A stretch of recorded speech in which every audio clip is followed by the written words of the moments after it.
Gördünüz mü ben sirri açtım? Ha kardeş, ikinci bir oğlan çıksın desin ki, bir teyyarə qəzası, ne bileyim bizim vertolyotun vurulması, ne bileyim o sərnişin təyyarəmizin qəzası, istər İbrahim Reisi. Bir oğlan desin ki o qəzaları, o məxfi əməliyyatlar, o məxfi gedişatı məndən başqa kimsə birinci açıbdır. Bir oğlan desin ki, Qabil, səndən qabaq kimsə İlgün balamızın hansı prosesdən o narkotiki necə yükləyirlər, neyniyirlər, onu mən açdım da. Maşallah olsun, mən açandan sonra bütün yer göy dağıldı. Bütün Türkiyədə 100-dən çox bloger paylaşıb bu. Canlı qardaşlar, artıq Cənubi Azərbaycan, artıq Türk qardaşlarımız həmrəy olmuşuq. Bu yaramaz diktatorlar var ha, orada bir Erdoğan, burada İlham Əliyev.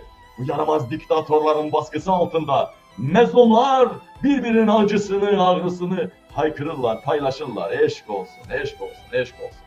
Değerli vətənlərim, buradan mən bilirsiniz xalqın adamıyam. İndi mən Qabil Türkoğlu qoyub ləqəbini. İndi ola bilər məni Bozqurtçu kimi, Türkçü kimi tanıyarsınız. Ancaq çox millətli Azərbaycanın qeyri-millətlərini düşünərək, onları sevərək deyirəm. Mən gələcəkdə Qabil Türkoğlu yox, ləqəbimi dəyişəcəm, Qabil Xalqoğlu olacaq. Xalqın evladı olacağam mən. Əssalam, qutarıb getdi. Değerli soydaşlarım, değerli həmvətənlərim, görün sizə nə çatdırdım. Bezpan çox dəhşətli oğuldu.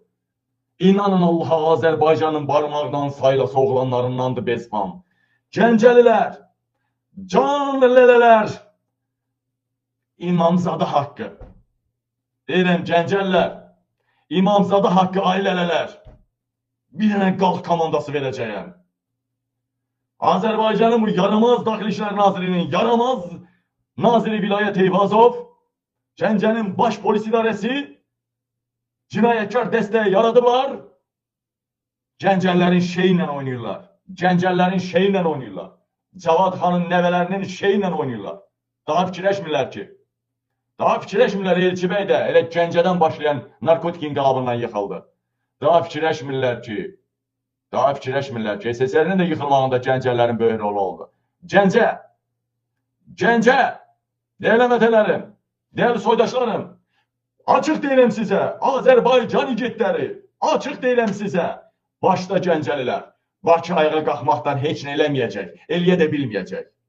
İnqilabların beşiği Gəncədir. Gəncəyə gələn adam, Gəncədən üzü Qazağa gələn adam vətənə gəldim deyir. Deyirəm sizə. Hazır olun. Polis balalarımızı, körpələrimizi oğurlamakta. İndi çox sayılı video göstereceğim.